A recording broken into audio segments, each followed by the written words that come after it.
Hi, it's Steve. Today we'd like to show you how to change the rear leveling leg on your range. It's a really easy repair. Let me show you how we do it.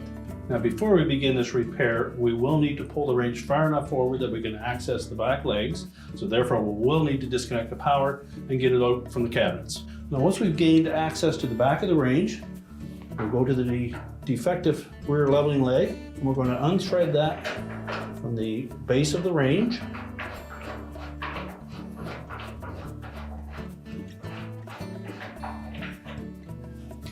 Now if the metal portion of that frame is damaged where that leg threads into place, you need to try to straighten that out with your pliers.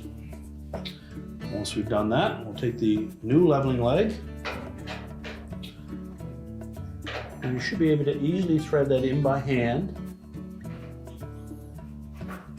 If it's going in quite snug, you may want to check that metal to make sure that it is not distorted too badly, and straighten it with your pliers.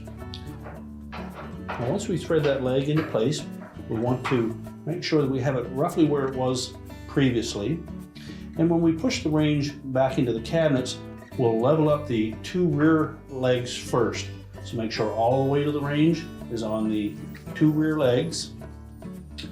Adjust those properly first. And once we've done that, we can level it up from the front. Now once we've got the rear legs set and the back of the range is level, we can then make sure that we level up the two front corners with the range pushed back into place.